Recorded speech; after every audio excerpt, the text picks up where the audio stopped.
Welcome back to the Pesky Report, episode 488, presented by Beyond the Monster. I'm Jordan, joined by Matt. What up? We are just so excited to talk about this wonderful series between the Red Sox and the Angels. Which, if you went to bed at the right time, you may have thought the Red Sox actually made out pretty well in this series, but unfortunately, alas, they did not. Yeah, unfortunately, I have a grip on reality and know, unfortunately, the results of the games.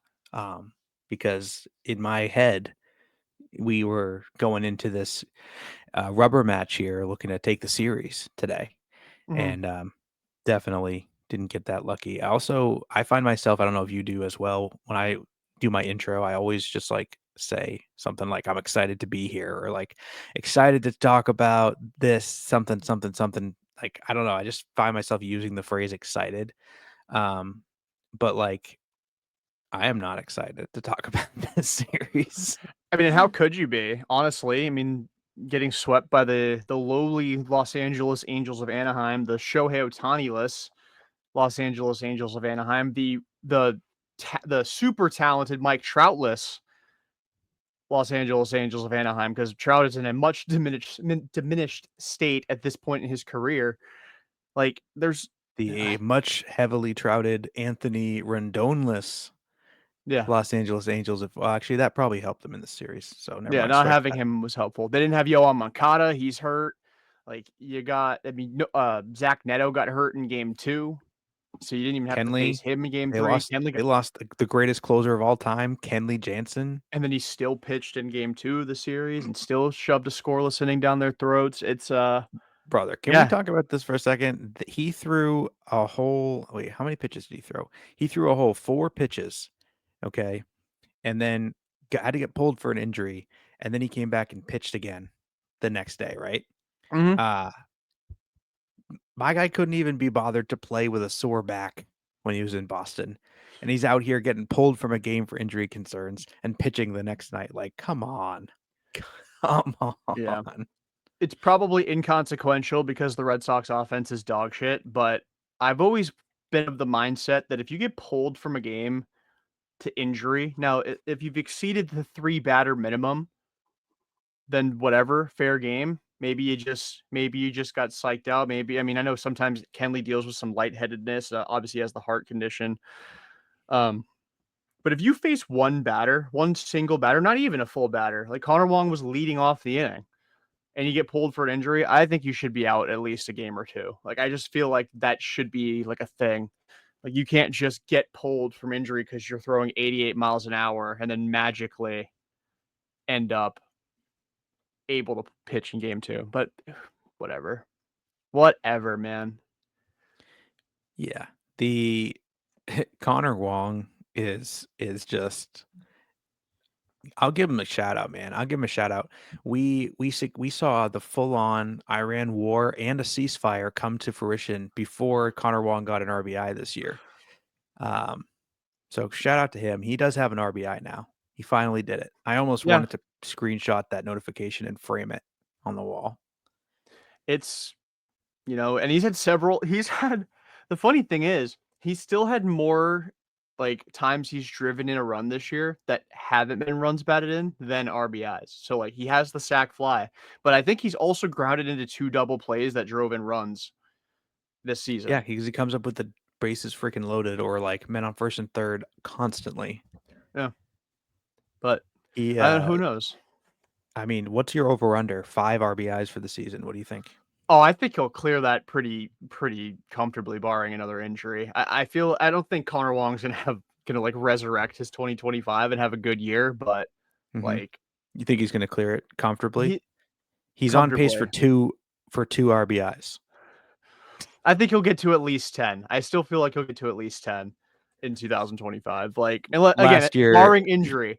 And okay, last I'll year, throw this caveat in there too. If he plays through July, he will have at least 7. If he gets through August, it'll be at least 10. So if he gets hurt in September with less than 10, I don't know. I'll do something. I'll do what the top replied it says to do.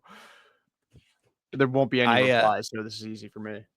I think it's awesome that last year we were talking about the Red Sox catcher tandem hitting 10 home runs, and this year it's can Connor Wong drive in 10 RBIs, and that's asking a lot. I think. How many RBIs did he have last year? Because this, Probably like 40 if I had to guess. I don't know. He had a it's funny because Connor Wong of 2024 deserved like none of the good luck that he got. And this year it's been like the opposite. Like 2025 Connor Wong deserves so much better than 2024 Connor Wong. He drove in 52 runs and 13 homers yeah, last year. We yeah, are he had more triples last year than he has RBIs this year. yeah. He's and I will say in with respect to him, he's only got 81 plate appearances. So like he's better than Caleb Joseph. Wasn't it like 140 that he had like 10 years ago where he didn't drive in a single run for the Orioles or before he Something drove in like his that. first run. So like he's better than Caleb Joseph. So congratulations, Connor Wong. Um yeah, I mean that's like the only I mean there's a few positives to take away from game 1 of the series and Connor Wong finally breaking the seal, knocking the lid off the top of the basket for himself is definitely one of them. Still hitting All right, 157 though. No extra base let's hits. well, I was going to say, let's play another game. Which comes first, Connor Wong's first extra base hit or his second RBI? I think it'll be the same at bat. I think he'll homer. Like like it may be like July 12th, but it's going to be like a and it's going to be in Yu Chang fashion. Like remember in 2023 when Yu Chang started like over 22 and then he hit like a 440-foot bomb. Yeah, That's how Connor yeah. Wong's gonna get his first home run. It's gonna be like his 110th plate appearance, and he's just gonna hit one to fucking wherever, to Narnia. It's definitely going to be a monster shot because he loves hitting monster shots. He Like, does. yeah, I could definitely see that happening, and then him also getting like a double in that game, and being like, "See, I told you," and then striking out. Well, he wouldn't play any other games in that series. Who are we kidding? But in that one game, he would be like, "Oh, is there signs of life for Connor Wong?" It's tough. It's The tough funny look. thing is, he's still like early enough as far as reps go. He's still early enough in the season where if he has a 4-game stretch where he goes like 9 for I don't know, like 17, he's gonna be having like an all right 2025 offensively. Like he's only got 81 plate appearances, 70 at bats. If he goes 9 for 16, what that puts him at 20 for 86. I mean, that's let me do some quick math here. 20 divided by 86. I mean, it's Wouldn't it wouldn't 233. wouldn't it wouldn't be 86, you said if he had 20 hits, so he got like 9 more hits? No, if he went 9 for like he had a 9 for 16 week or Oh, something yeah. like that, Mhm, he'd be 20 for 86 on the year with 1 run batted in. mhm, mhm. Yes. But like again, we're still far enough we're still early enough in his 2025 where like he's not very far away if he has like a hot stretch from like having an all right year where like when did he all of a sudden have a 90 WRC plus? I mean, Zips still projects him to have an 83 WRC plus, which is insane. They project him to have 19 runs batted in and 4 homers. They are Yo, really high on Connor Wong. I will take the under on that, and I'll also have what they're having. Please and Yeah. thank you. Yeah, I mean, I No, guess I they mean, probably expected the dam to break at some point. I mean, he's got a 303 xWOBA, but this is how bad the series went that we're talking about Connor Wong driving in his first run, and we're like, huh, how's the rest of 2025 gonna go for Connor Wong? yeah, Brutal. this segment's gonna be called Connor Wong's ex-Woba. Yeah, 303. That's actually the best of his career, minimum of 7 games played. That is so sad. In 2021, he played 6 games and had 325 xWOBA. Yeah. I think last year is just it's so crazy to me that Connor Wong had such an outlier season compared to like what he should have done last season that we literally traded for another catcher to give him more reps in the field. Like we Yeah. were like, we need to see Connor Wong play more. So that's what we're gonna do is we're gonna trade for another catcher and uh and give him more opportunities in the field. Like what a crazy turn of events. Well, the funny thing is the way like Abraham Toro's been trending, I I'm at the point where I'm like, Connor Wong maybe gets a game at first base in the next, few weeks. I mean, Toro's like 6 for his last 33.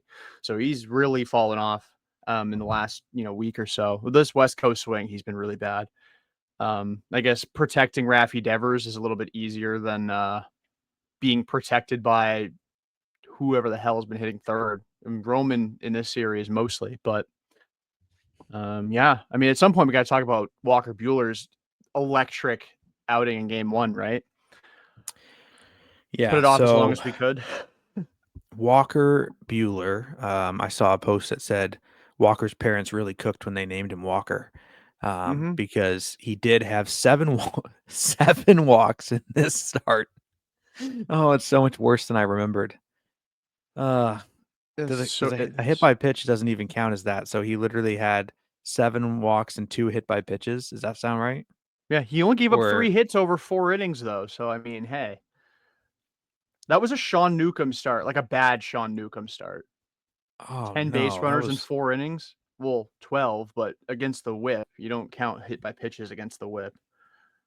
I guess.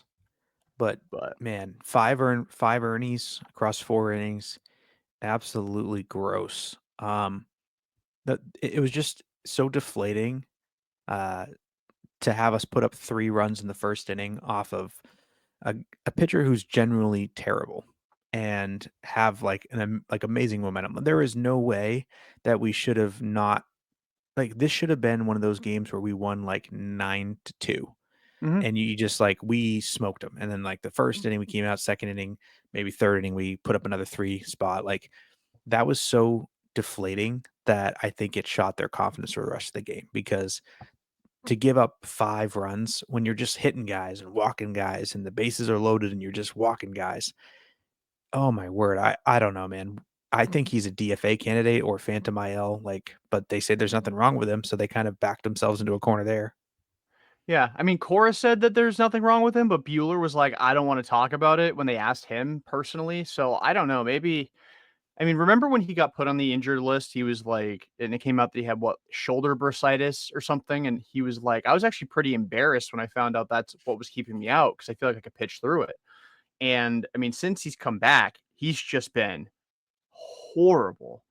Like he's had a couple good starts. I mean, the Mets start, he only went 2 1/3 and then got thrown out, but then 5 innings, 2 earned against Baltimore, and then he had his 7 innings, 3 earned against the Rays. So he's had good outings since coming back, but I mean, that start against the Angels in game 1 was just absolutely inexcusable from a veteran pitcher. You'd think he'd have I mean, I don't wanna act like he mailed it in because he definitely didn't. Like, he was clearly pissed off out there, but, like, it got to the point where he'd walked, I think, 3 in a row, 2 with the bases loaded, and then he smoked Zach Neto on the first pitch. I'm like, "Is this dude just trying to get saved? Like, is he trying to get thrown out of the ballgame?"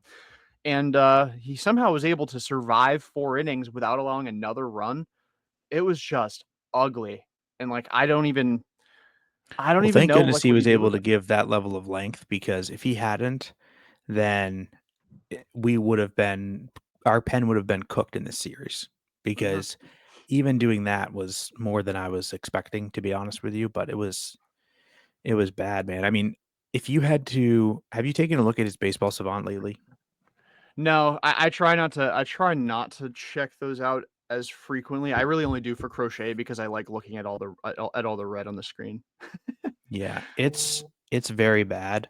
The only thing that he leads m I guess I'll say the only thing that he really is better than the top 80th percentile in is exit velocity. Um, Everything else, he's blue or dark blue. Uh-huh. Um, Absolutely disgusting pitching run value, fastball run value is bottom 3 and 4 percentile. Mhm. His expected ERA is in the bottom 14th percentile. His expected ERA is a 4.96. His Hey, so it's expected gotta come batting down, average right? against, dude, it's got to come down from a 6.29. Yeah. His hard hit percentage is like the only thing that he has going for him. It's just ice cold. I mean, personally, I think that if we can trade him, do it. But I feel like he's going to be a James Paxton style DFA coming up here. You know, where the Dodgers did this last year and they cut James Paxton and then they traded him away, even though he wasn't To the pitching Red Sox. terribly. Yeah, yeah. I mean, let's trade him back to the Dodgers. Yeah. We'll do it backwards here. I mean, the Dodgers need pitching. Um, They do. I know I'm looking at which is crazy to think because they have Yamamoto, Snell, Kershaw, Glass now. Just everyone's hurt. Sasaki, everyone's either hurt or bad. Um, Suzuki's not pitching this year, I don't think. yeah, he was really bad. I don't know if he got optioned or if he's hurt or what the deal is with him right now, but he was He's not he hurt, was not yeah. very good. He was not very good for them. But yeah, I don't want to like I'm not gonna Monday morning quarterback signing Walker Buehler because I loved the signing. I thought it was a tremendous uh play by Craig Breslow. You know, you get the guy basically for the qualifying offer and like you have him essentially for the next couple of years. And when he came over, he obviously did his interview with Section 10 and was like, "This is a place I could see myself like spending the rest of my career with. Like I would love to stick around for 2025 and beyond." And yeah, no, it's bad. And the one thing that sucks, especially about this, like again, it's a 1 year deal. So you don't have to deal with it in 2026. That's like a massive silver lining. He's respected enough as like, and he's got pedigree enough where you could maybe trade him at the deadline, even if you're eating most of that salary. But for like who's replacing him in the rotation? Like Hunter Dobbins just went on the IL with an elbow strain, and I know people think it's like phantom, but it's not. I mean, his velo was way down, his command was way down in San Francisco. Like Hauk just made a second rehab start. That was awful. I mean, he gave it 4 Mhm. runs, an inning and 2/3. He had a good first inning and then a really, really, really, really, really bad second inning. At some point, A good first inning is still not a great like, it really wasn't a great first inning. It was just a good first inning. Yeah. yeah, I mean, he pitched a scoreless inning with a strikeout. So like, there's that. And Mhm. like, I don't know who the reinforcements are. Like in AAA, I mean, you lost Brian Van Bell to the Reds, you lost Zach Penrod to the Dodgers. Like, so you don't have anybody that can provide length really down there. I mean, there's Kyle Harrison, obviously, but they're very clearly content with waiting until at least July 5th to call him up. I mean, has he even made his debut in the organization? I think it's tomorrow, right, or today for the time of people listening. Um, Yeah, hasn't happened yet. so we're at least probably another week or two away from Kyle Harrison. And still, it's not like Walker Buehler is the only one in the rotation that's not up to snuff. I mean, Richard Fitz was fine today, but he really lost it in the fourth inning. Um, I don't know. Like Bueller's got probably two more turns to the rotation before it's sayonara because it's. I mean, dude, the thing the dude's pitching through right now is probably whiplash from fucking turning his neck super fast, watching the ball rocket past him, or um, screaming at the dugout after he walks another guy. It's really bad to watch. It's tough to watch. I love Walker Buehler. It's brutal watch right now. Yeah, I think a lot of it's gonna depend on, like, how good or I'm not gonna even say how good, but, like, how quickly Hunter Dobbins can recover because when you look at the depth that we have in AAA right now, it's gotta be Kyle Harrison that would take his spot, and I'm fine with that. If, he's Kyle Harrison would provide you a higher ceiling than Walker Buehler at this point, I think. Just based on his uh, like, prospect Pedigree. pedigree. Wow, I just had a total brain fart on that word right there. Yeah, he's gonna come in with a lot more potential, and obviously Andrew Bailey saw something in him from when he was with the Giants, which is why he wanted to reach out for him there. Technically, Jordan Hicks has been a starter, but a failed starter. Um, Yeah, he's not and coming back as a starter. I think we forget that, like, we also have Cooper Criswell. Oh, that's Like, right. he's not great, but we still have him, you know? I Um, always forget he's in the organization. think we still have Robert Stock too, somehow. Yeah, Don't know but where he is at. Um, and then the last couple of years, we've had like bullpen games, like multiple bullpen games a week at certain points. So for us to have not had a single bullpen game pretty much this entire year, that's been. I think we might have only had a bullpen game during a doubleheader. I think that was the only time, or like technically that game that Bueller got ejected in the third inning. Like yeah, and then that ended up being Fitz's a bullpen return in game. Milwaukee, he only went 3 innings as well, so and that was Yeah, but designed, but not really a well, bullpen game. yeah, because Dobbins pitched 5 innings after him, so Oh, like good it point. technically was, but like Good point. not really.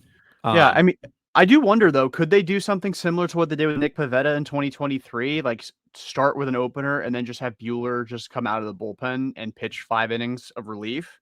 I don't know if how he'd respond to that. I mean, he still says all the right things. Like he acknowledges how bad he's been. He's like, this is embarrassing. The organization put a lot of trust in me, and I am not, fulfilling my end of the deal. But so I don't think it, he would have any gripes with going to the bullpen, but like still, he's never done it other than playoff games. I mean, yeah, he's obviously shown that he can do it in there, but it's not because it was a demotion. It was because he was just like, yeah, put me in. I'm willing to pitch. And the bullpen was exhausted, right? Yeah. It's a little different scenario because you suck and you're in there because you've recently sucked. Yeah. Um, and the crazy thing is his velo was up too, like in this start. So it's not even like his velo's down. Like it's just bad, just all around bad.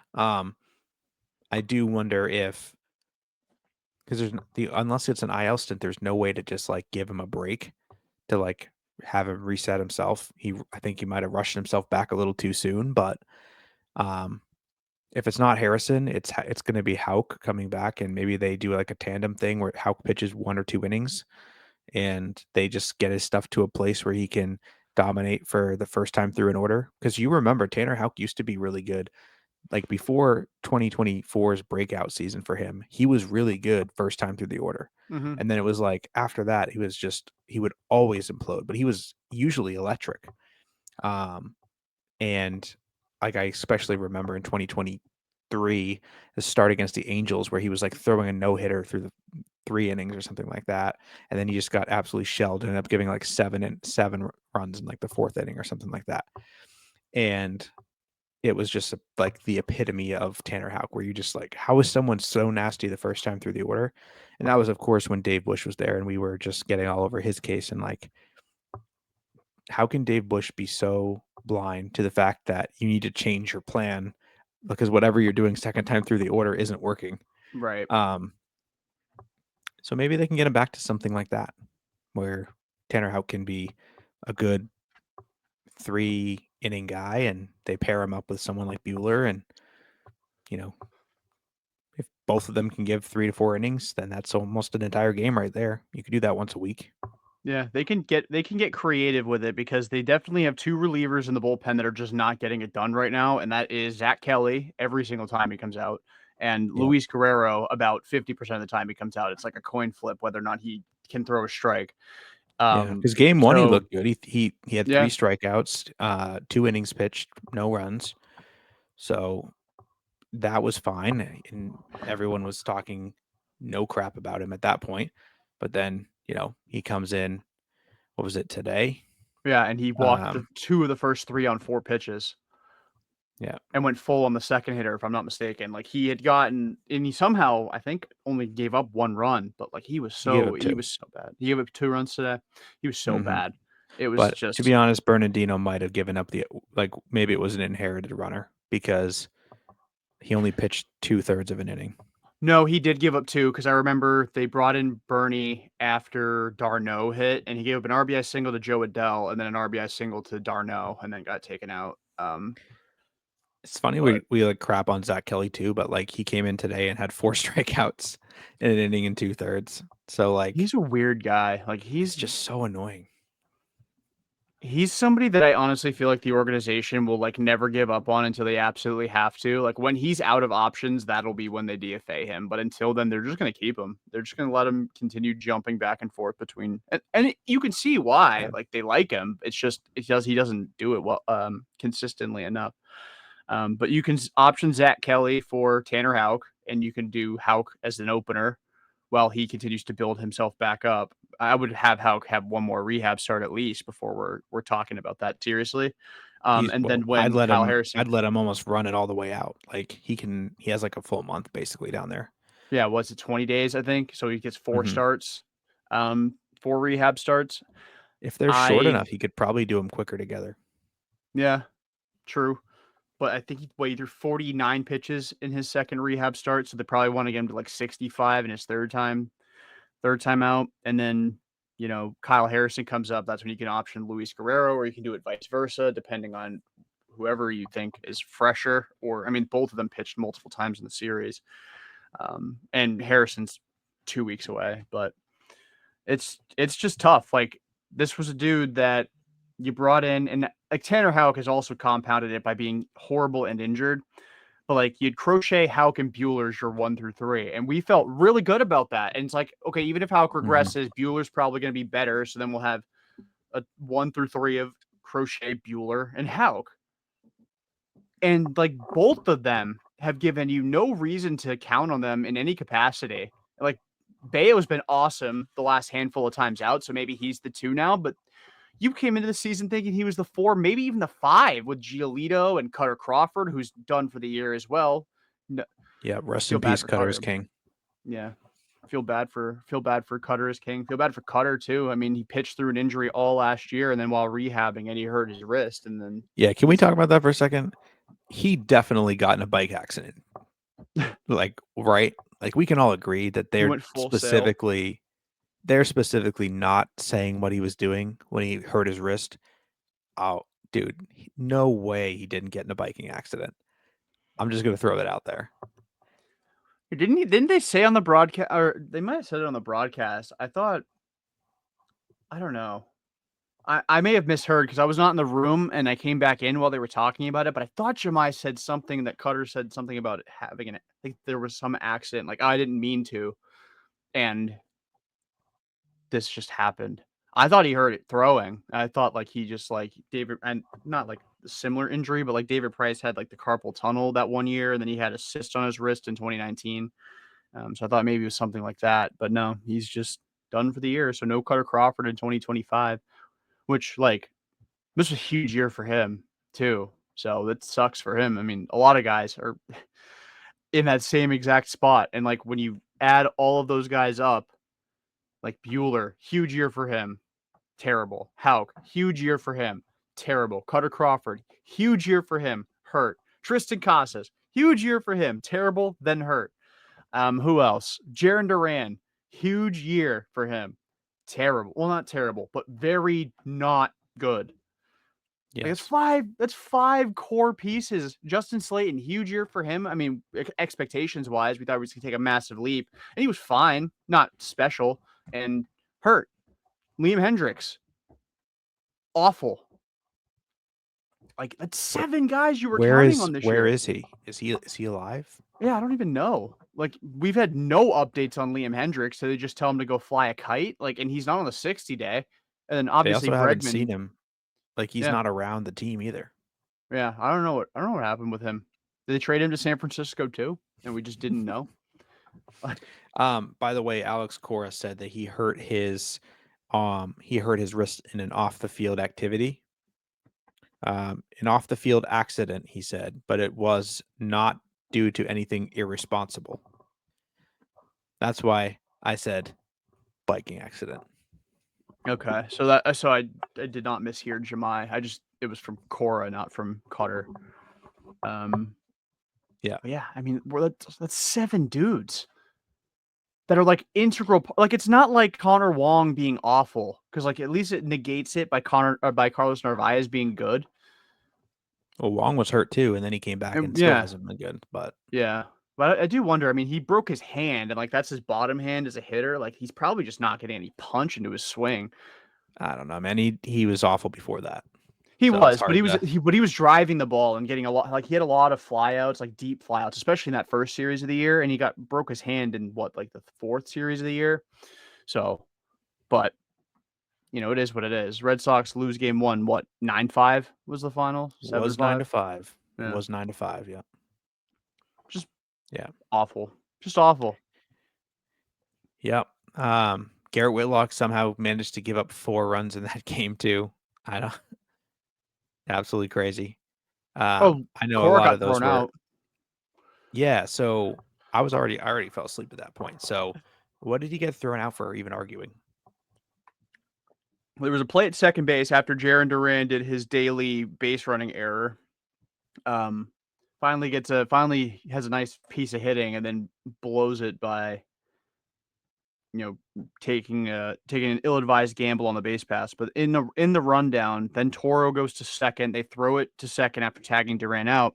Rengifo catches the ball, slams his leg down on the ground, and blocks the base. So there's no pathway for Toro to get to second base. And I guess by letter of the rule, that should have been an obstruction because while Rengifo, like, it's not if he has the ball, but Rengifo started blocking the base before he had the ball. So by like letter of the rule, Toro should have been safe.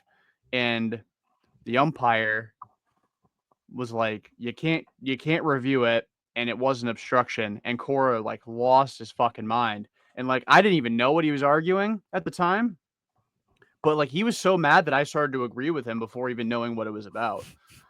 Like I'm like, you know what, Cora's probably right because he doesn't get this pissed off unless he is. Um, And yeah, I mean, you thought that would fire them up, and it kind of did because Story homered to tie the game, and then the bullpen fell apart. And I feel bad for Whitlock because he got hung out to dry by Ramon Vasquez, who I guess isn't a great manager after all because he beat the Hmm. Mets twice.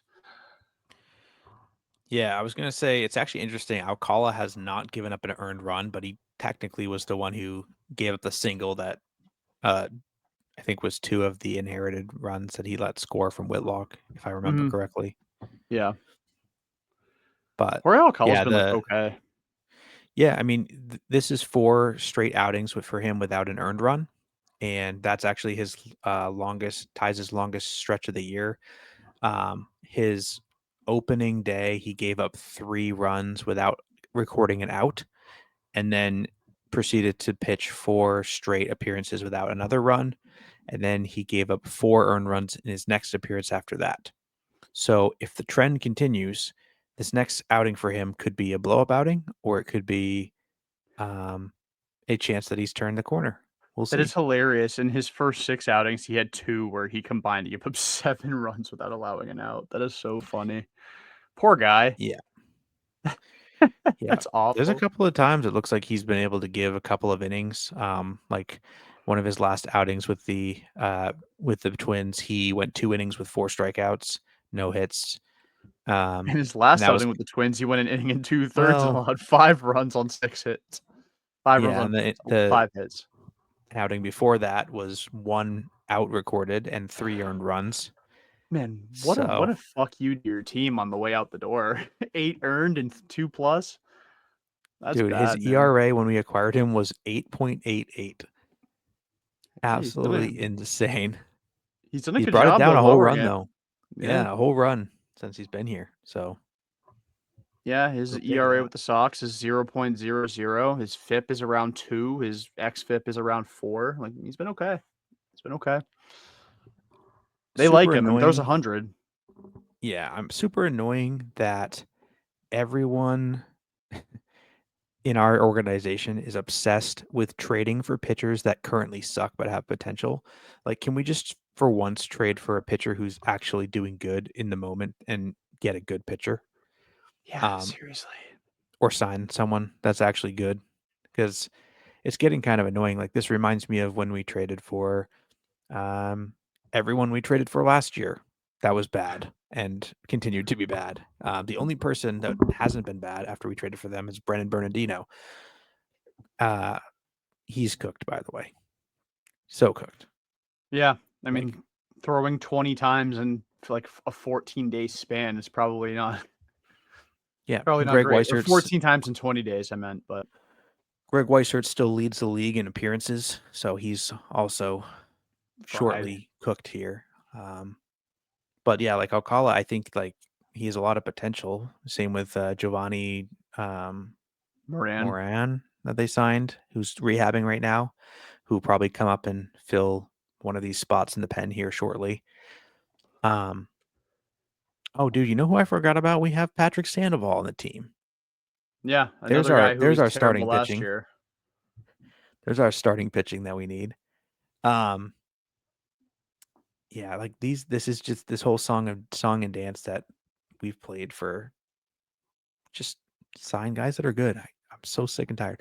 You know, it's funny, you sign guys like Chris Martin who are good, and then they show up and then they're good and they help you.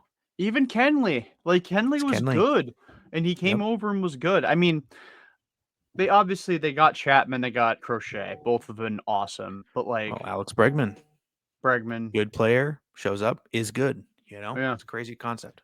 Yeah, sometimes you just don't have to overcomplicate it. Like sometimes just make the safe decision. And sometimes the safe decision ends up, backfiring. Like I thought the Astros were geniuses for the deal they gave Jose Abreu a few years ago, and he was awful for them. So like sometimes it Yep. backfires. But like oftentimes, the good player that's out there, just go get him and he's good. Like and again on like the flip side, like there was all this talk about Arenado in the offseason and like, oh, he changed his swing and went back to his old swing. And like, you know what he's doing this year? He's got a 706 OPS. Like he's Mm-hmm. not like he's just not good. Like great, still a great Yeah. fielder, but he can't hit. Like just sometimes the right move is just getting the good player. Like I don't know, controversial opinion. Having good players usually leads to having a good baseball team. Craig Yeah. Breslow still doesn't get it because he traded his best hitter a week ago, so or a little bit more than that ago at this point. So, but hey, maybe in 2026 he'll remember that good players make the team good. Well, and the other thing too is like good veterans, like there's a place on the team for people like Justin Turner, you know, uh, Paul Goldschmidt, who you see now is like having a career resurgence with the Yankees. Like you think Rob Refsnyder is a lefty masher, like he's batting like 400 against lefties. It's insane what he's doing. Um, I remember I clowned them for the first time they had him batting leadoff against lefties. And I was like, "What are you doing? Who's batting leadoff? Why is Paul Goldschmidt out there?" And then that was the game they hit 5 home runs in a row off Nestor Cortez. It was like, Oh "Oh, yeah. okay." Um, but it's just frustrating. I want to see us go out and just pick up someone that's actually good. Ryan Helsley, come our way. Well, he's been bad Um, this year, no? Like, so now no, does he even fit that equation? I thought I read something that he was like really bad this year. he started off poor. He had a couple of blown saves, but I'm pretty sure he's actually nasty. Let me see. He's got a three and a Yeah, half ERA, so it's worse than it's ever been since well, not ever been, but since 2021 is his worst year. But yeah. yeah, but his last it's slightly inflated in his last couple games. In his last 15 games, yeah, I don't know. He'd be fine. He's got a lot of Yeah, no, strikeouts. he's definitely good. But I mean like people are trying to like I saw some like jockeying for Merrill Kelly and I'm like, He's been fine. really? He's He's he's been fine. fine, but like go get like you told us in after 2024 that that was gonna be the last struggle. Obviously, that isn't true. You're 2 games under 500 through 82 games.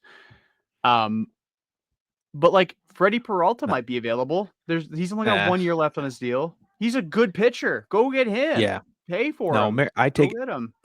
I take it back. Merrill Kelly has been really good. Has he been that good He, this year? yeah, he's He got a doesn't 3.3 ERA. Um, made 16 yeah. starts. He doesn't have 100 innings yet, but Oh, he he's has got been that good this year. I like just am thinking of last year. no, he's got 9 strikeouts per 9, so it's like a 1.05 whip. Um, and he was Okay. honestly not terrible last year either. Like I'll that's eat shit back to on back that. years now. I'll eat shit on that Um, statement. yeah, this is actually kind of crazy. 2022, 333, sorry, 337 ERA, 2023, 329 ERA. And then a 403. He regressed a little bit last year and then back to 339. So this is kind of 3 of the last 4 seasons where he's had a sub 3.5. It's almost in line with, like, maybe who he is. But, Maybe. Again, um, yeah, I would not like I mind said, that. I'll eat shit. What is his contract situation? Let me see. He is a free agent after this season. Oh, wow, they're losing him and Gallen in the same year? The D-backs are in a really weird position. Like, it's like I'm looking at their team, and I tweeted this morning. Like, what's the line like where like a smaller market team like having a guy like Ketel Marte is awesome, and like him finishing his Mm, career with the Diamondbacks would be awesome for that team. Like he's basically a career Diamondback. I think he spent 2 years in Seattle, and then he came to Arizona. mhm. Um, but like he's 31, turns 32 in October. You're already probably not going to make the playoffs this year. Corbin Burns is out probably all of 2026. You're probably going to lose Zach Gallen. You're either going to trade him at the deadline, which they probably will Wait, do. Corbin Carroll's out 2026? What did he do? Did I say Corbin Carroll? I meant to say Corbin Burns. Oh, yeah, Um, Corbin Burns. Erod's been bad. You're probably going to lose Merrill Kelly unless he gives you a discount because you brought him back when he came back over from Korea. Like Naylor gone, Suarez gone. Like that team's going to suck next year. Yep. Like Ketel Marte's got maybe 1 or 2 more years left as like a truly elite player. I A love team would Ketel pay Marte. so much. A team would pay so much to get those last 2 years of him. Like Jordan Lawler's not like really a reinforcement for them either because he's been super disappointing at the MLB level. Like Geraldo Perdomo was an all-star a couple years ago, but like kind of fugazi. Like he's okay, nothing special. If Gabby we wanna talk Moreno's good, about but they have some prospects coming up too, obviously, that are, like, a couple of starting yeah. pitching prospects. They've got a couple of outfielding prospects. It's just like you said, they have Corbin Carroll, and then they have Ketel Marte, and that's it. And Mhm. Moreno's fine too. Yeah, Moreno's a good player, and Josh Naylor is gone after the season. Suarez is gone after the season. Up the middle, they're okay. It's just I think Suarez is gonna resign with them. I think it just I makes a lot I of sense, but I hope not. That's one of those good players that would like Craig Breslow to spend money on. you know who I think would be a good player we should spend money on, and it would be worth it just because it's basically a rental, but dude, I've seen this floated, but, this is not just, "Hey, I saw this, I want it." Like, he just pitched a no-hitter into the 7th inning tonight, or sorry, yeah, into the 8th inning Oh, tonight. deGrom. deGrom, dude, there's no reason that the Texas Rangers should hold on to him. There's no reason. They're awful, and he's owed so much money. Like, they could get an absolute haul for him the way he's pitching, and, let me just look up what he's owed here. It's like 40 But mil a year for the next couple it's with a club aggressive, it's option in aggressive. 28. Um, wow, I actually I didn't realize how long they have him signed for. Holy crap. Yeah, they have him through 2027. So you'd be getting him for this year, I think at the whatever the remaining salary is, like 39 next year and 40 in 2027, which will be his Yeah. age 39 season, I think. Yeah, he just turned 37 on the 19th.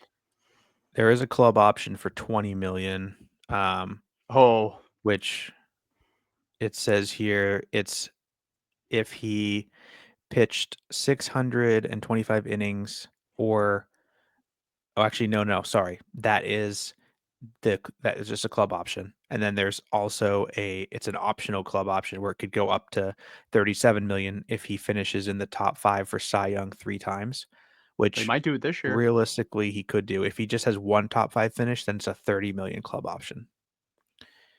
So this year, he's definitely, in consideration to have a top 5 Cy Young finish. So that could But be a what would you trade $30,000,000 for club him? option. Like you have to factor in salary, how much you're retaining it, the Yep. fact he's 37 years old, and Yeah. where you're at the standings. Like I how think badly do you want 37-year-old Jacob deGrom? And I'm not disagreeing with you. I'm not even playing devil's no. advocate. I would love him as well. I'm just curious where you would draw the line on that.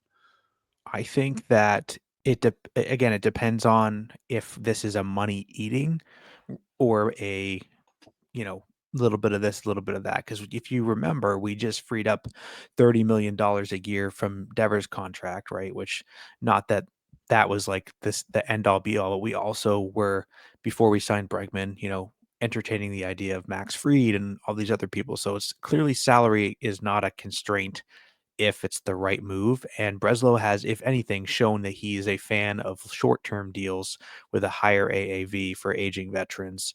But the problem is finding someone who's willing to accept a short-term deal like that, right? So if it's all going to come down to do the models show that Jacob deGrom's contract is worth it, and then it's probably not going to be. So then they're going to have to work it down to say, you know, you eat this much because we're willing to accept his contract at this point. And then if they're going to work it down to that, I mean, I could see us trading a couple of our Rule 5 eligible guys and maybe a top Franklin Arias or something like that. Because I mean, you're getting 3 years of control, so potentially 4 years of control. I mean, for a front of the line front line guy, I mean, could you see a package that's like Franklin Arias, Miguel Blaze, and I don't know, Wilyer Abreu loves hitting in Texas, like a That's who I Wilyer was Abreu. thinking. That's who I was thinking. Just because I also don't. positionally it would make sense, and maybe you throw in a little extra, try and snatch a Adolis Garcia as well. I don't know, just to get the right-handed power. Mm, Um, I don't know. I mean, the Red Sox don't need outfielders, so that's probably not the right way to go. Maybe you can get Jake Burger King over there. My boy, my former twin until I lost weight. No, I would love to get Jacob deGrom. I would love to try and haggle a little bit and get that down below 40 mil a year, basically. yeah, To get him, like if you could do similar to, I mean, the Red Sox were trading 1 year of Chris Sale, but if you could get them to eat 10 mil a year on him, and like if you pick up the club option, that's your prerogative. You have to pay him. The right. Rangers don't have to pay him for that. Um, and in exchange, are getting you're trading Willier. I think Miguel Blaze is definitely somebody that's like I mean, again, we'll see because they still have to like play well. They have to win games, which they did not do in this series, um, to justify it. And then yeah, I don't know about Arias. Maybe I don't know because some people are really high on Arias, some people are not. I I would I would probably run it by the minor league guys because I not to cop out of it, but probably one of Well, Arias or Cespedes, and then one Cespedes more is not, prospect. I don't think, viewed as highly right now. And then the other thing that worries me with him is that according to the Sox prospects guys, his hit tool, like he doesn't have any power. And so they're saying that like at best he's looking at like having like an uh average to above average bat with a average to above average defense. They're not he doesn't have anything that's, like, particularly amazing other than his, I think they said his, bat to ball skills are good, but he doesn't actually have, like, any power. So, they're someone that it's someone that you have to be high on him because of the potential, but, like, realistically, he doesn't have the same floor as or the same ceiling as, like, a Roman Anthony type prospect. So, I would definitely be open to moving off of him. But, I mean, I guess it depends on, like, what does Texas view and what do they value? Maybe they value pitching prospects in return, and so maybe we have to give up, uh, Giovanni Monegro. Monegro. Um, you know, that's an option going into Yeah. Tommy John surgery, obviously, but Yeah, I don't know. Like again, I still feel like obviously Jacob deGrom is, you know, I don't even know if he's gonna make the Hall of Fame because he's an all peak kind of guy. He was a late bloomer as well. mm, But he's definitely an upper echelon pitcher in this game, probably still top 15 at worst, right? But again, like he's 37 with a laundry list of injuries. Now, again, Chris Sale, we saw him, turn it back around and have a Cy Young season at 36, but then he also broke his ribs again for the second time in the last few years. This year, diving for a ball. Although we don't know, is it confirmed that he broke it diving, or was it just a convenient like coincidence that it was no, it was just after that 100% happened? because he it was 100% because of that. Probably, but.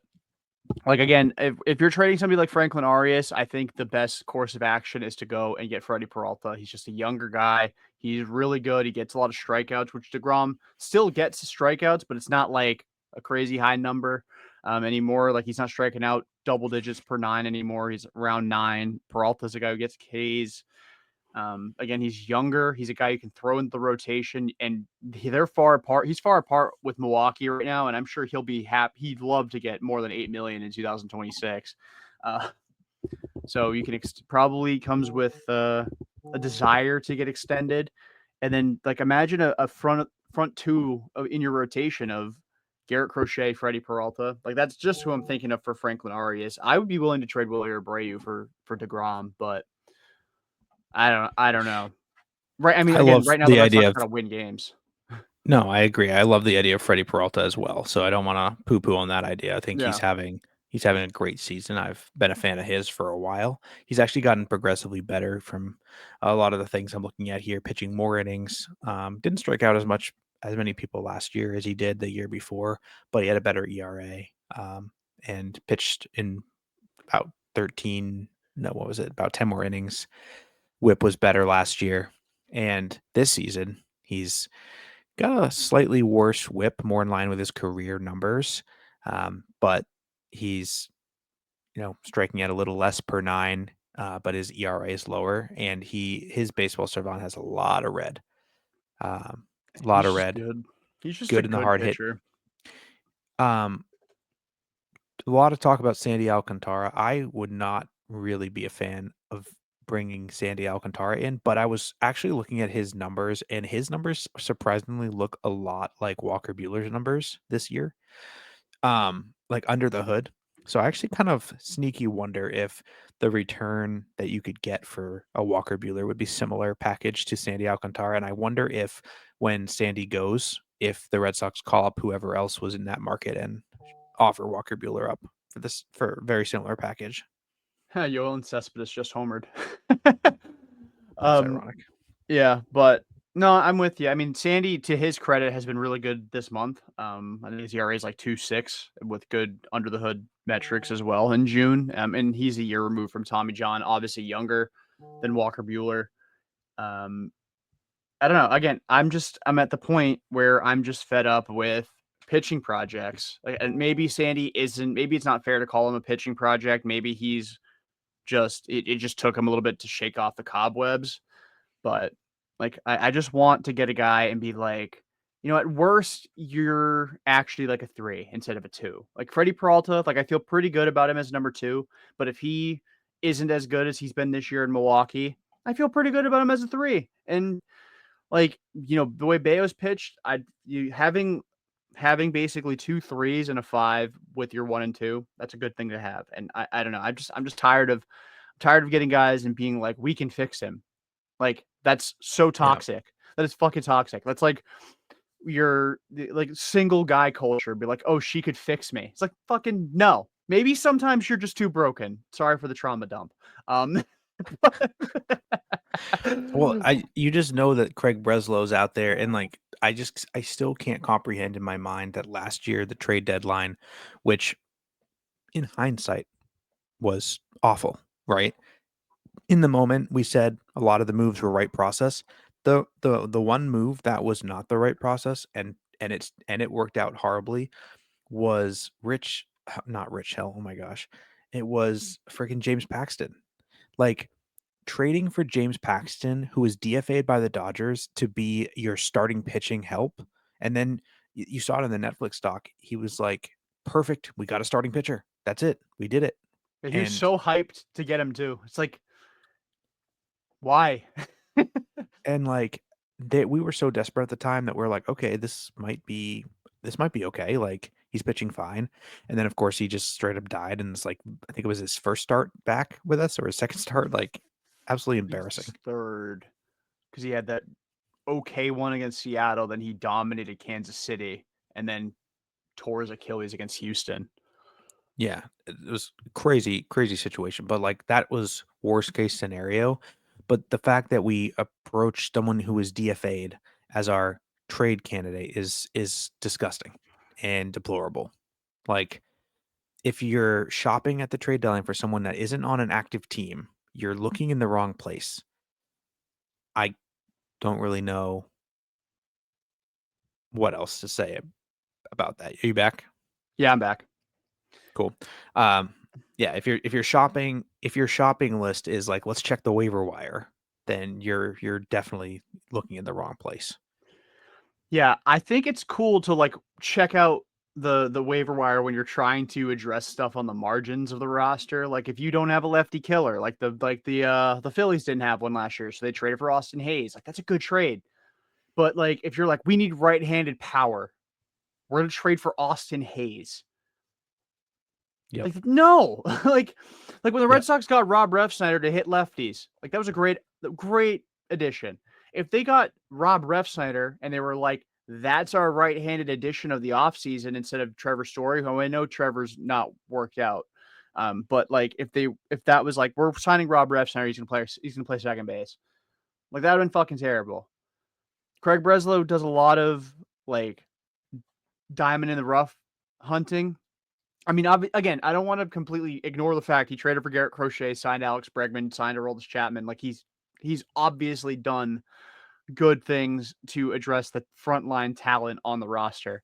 But like again, adding stuff in season, it's just not his bread and butter so far. I mean, again, he's still young in the job, but I don't know. I don't think I'll ever forgive him for what he did to this team. Like I know I said on the last episode I want to move forward with the 26th the Red Sox have and leave Devers in the past, but I hate the 26th the Red Sox have. Like I hate it. It's not good enough. And maybe sometimes the disgruntled player is just right. And trading him because you're sensitive, like I mean, you fired another guy because you're sensitive, but trading a dude because you're sensitive while you have one of the best first base platoons in the league is weak as fuck. And like I don't think I can forgive him for that. Kyle Harrison better be really, really, really good. And maybe I'll consider forgiving him. And I'm not going to take any of this heat out on Jordan Hicks, Kyle Harrison, or the prospects they got. It's not their fault that Craig Breslow's a buffoon. Guess he's not coming on the podcast then. No, no, probably not. Probably not. I'm so pissed off, man. Like again, you had won 5 in a row and just swept the Yankees to save your season. Yes, you won 2 out of 3 in Seattle. You go 1-5 after that. Like it just sometimes the disgruntled player is right. That's all I'll say. We saw it in Minnesota with Jimmy Butler. Sometimes they're just right. Yeah, I mean, we'll see how this rest of the season plays out. I had someone text me after the one loss we had to the Giants, and at that time we were still riding high. It was it's the mid game against the Giants. Had someone Mhm. text me and say, "Sox aren't doing so hot, huh?" And I was like, I mean, it was the first loss that we had. We hadn't even lost a series yet, and we had a playoff spot at that time. So I was like, no, like we're in a playoff spot. We've won 13 or 10 of the last 13. Um, and it's still first half of the season. So They had a at that premonition. point, I was pushing back on that, and I said it's too early to tell. I still think it's too early to tell. We got news that Alex Bregman's not going to be back till the All Star break. That's what it looks like right now. Carabas seems convinced that it's happening before that, though.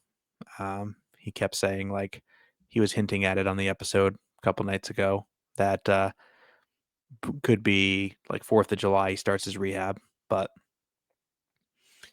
we'll see what happens there because I don't know how they're obviously, going to survive until he comes back. I just don't. I I just mean, they're don't. not going to, but if they can win 1 out of every 3 games, that's not going to do it, you know? Like it's 1 out of 3 games is going to put us in a spot where we're too far back to climb even back to 500, right? Realistically. And then they're going to sell at the deadline because they continually said that they're buyers because they don't want the team to be discouraged, but secretly they're like, yeah, we're actually going to be sellers. Like we just know it. Yeah, But it's so disappointing. It's just so disappointing and so self-inflicted. I can't I can't stand it. It's so bad. I don't even I don't know. And I'm typically not a doomer either. Like I don't do this. I don't complain about my favorite team. I always try to find a reason why they'll figure it out. I can't do it with this team. I can't. Couple of Last things I year's like to team sorry, well, I go want to ahead. point out like one thing that I guess like positive news would be Christian Campbell's playing his first game tonight, first base for the Woo Sox. So that's a win, in my books at least. Um, we have Bregman close to coming back, and if we can at least figure out this organization of the other thing that came out from this weekend or from this week was that Alex Bregman is open to talking contract extensions. That's what Scott Boras said. He also said if the Red Sox approach him, which implies they have not approached him yet. It Sounded just like hey, you just traded the face of the franchise. Here's an opportunity to do right by another one, by another option. Just throwing them yeah, a bone that they probably won't take because Alex Bregman's too good at baseball to be a Boston Red Sox. yep, yeah. I Unfortunately, think it's I'm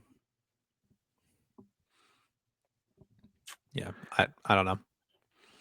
Don't really have a lot of other thoughts on here. I know there's a lot of Jaron Duran talk that we could have, but don't really want to.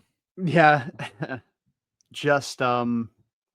I mean, at just at this point, like, there's been this conversation that I've seen kind of sporadically on Twitter about like this team being more talented than last year's. Hmm. I think this team has better individual players on it, but I don't think they're more talented, if that makes sense. Like Crochet is obviously better than Hauk. That's Hmm. who your ace was last year. 2 to 5 was better last year. Your bullpen definitely better in 2025. But last year's lineup at this time, so June 25th, 2024, you had Devers in it, you had Yoshida in it, you had Tyler O'Neill in it, you had Connor Wong playing well. Narvaez has really sputtered lately. Dom Smith was playing really well with Casas due to come back. I mean, at that point, we were optimistic he'd be back in like a few weeks. Obviously, it took another month and a half. But at the time, there was cause for optimism. And you had Duran playing at an MVP level, not even just all star. He was playing himself into the MVP race. And Willier was really good at that point. This year, it's just, again, I rattled off the 7 guys that you were counting on to be key contributors that just haven't been, whether it's been performance or injury. And, Or just, rookies. or rookies. And like this year, like you didn't want the big 3 to be the saviors, and you've made them the saviors. And newsflash, rookies struggle. Meyer had a good series, though. I will give Marcelo that. Like again, in He did. game 2, he had 3 hits against lefties, drove in the go-ahead run in the 10th inning. Had a triple, scored a really nice slide on a nice sac fly from Nate Eaton. It's just they don't do enough to win games. If they get Yoshida back on this roster hitting, and they have Bregman back, the lineup is not as bad as it is right now in that scenario. Well, no, of course not. It's definitely like you add Bregman to third, so you have Bregman, Story, Meyer, Bregman, Meyer, Story. Campbell Meyer's going to play probably second for sure. yeah. Campbell factors back in at first base at some point, or you trade for a guy. Narvaez Wong is a fine catching tandem. I still think Connor's going to find some footing at some point. He's got an option left. If they trade for a guy, send him down to AAA and let him get constant at bats down there. Like let him Yeah, rake and get some confidence back at the plate. Like seriously, yeah. um, And you still got to that would solve be the my outfielder suggestion. logjam. It's just, Yeah, I don't know. It's like it's so funny to me how the Red Sox have this logjam of infielders, logjam of outfielders, and they traded the one dude that solved none of those problems. they have too many quote unquote good players, and yet we have a horrible team. Yeah, Explain that to me. because all of them play the same damn position. it doesn't fix the problem because none of them can perform at the same time. Yeah. Like it's it's not it's a problem of having too many good players and no great players, with the exception of like Bregman when Yeah. he's if he comes back and he plays as good as he has been, and Crochet. Yeah. Since they traded Devers, they have scored more than 3 runs twice, and they lost both those games. 9-5 in Which San Francisco, 9-5 in Anaheim. it says a lot about the consistency of the bullpen and this starting pitching that, they finally kick it into gear and we go on a hot streak. And the second that they let up, the offense can't support that, which it is an offensive problem, but it really is a testament to the starting pitching. Like we are nothing without a good starting rotation right now. And the starting rotation has a lot of pressure on themselves. And then we have guys that haven't been good. So those things combined, it's a recipe for disaster. The bullpen's been fine enough. Like the inconsistencies, like they went more than a week without giving up a run. So I'm not concerned about the bullpen. You know what I mean? Like they they have the ability to be best. Like the back end there of Chapman, like Chapman, Weisser's been fine. If we get Hicks back in some capacity, it'd be fine there. But I think it's consistency from starting pitching other than Garrett Crochet. If we can get that, and we just need like one more run per game from the offense. It's not asking for a lot, but one Yeah. more run. And They're averaging 3.1 runs per game their last 14, and that is including the last 5 games of Devers. So I'm can you not just see being what unfair. their ERA is in that time period too? Because I bet ERA, you it's lower. yeah, you can give me 1 sec. It won't factor in today, which is fine. I can probably do the math on that. Just give me 1 sec to do it. I Because was just I'm counting. I was thinking, just counting the box scores. well, I'm just thinking that it's also like we haven't talked about like the defense either, but the defense giving up how many unearned runs in like It I was don't like think it was 8 in the game Giant one. series. Giants series, it was bad. Very bad.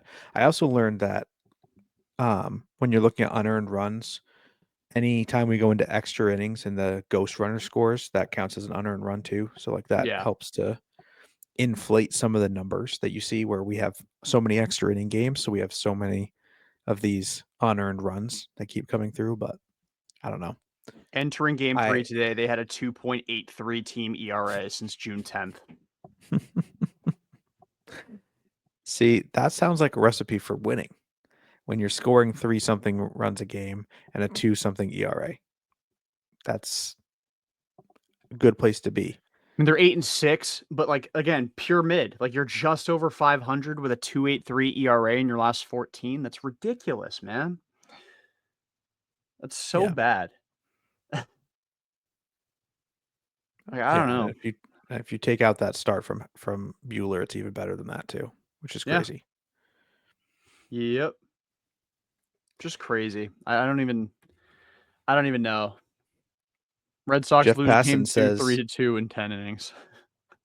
Alex Bregman is the most likely person or the number one trade candidate, I guess I should say, for this upcoming deadline. Number two is Jaron Duran. So as far as players that people want, ironically, the Red Sox have the best on the market.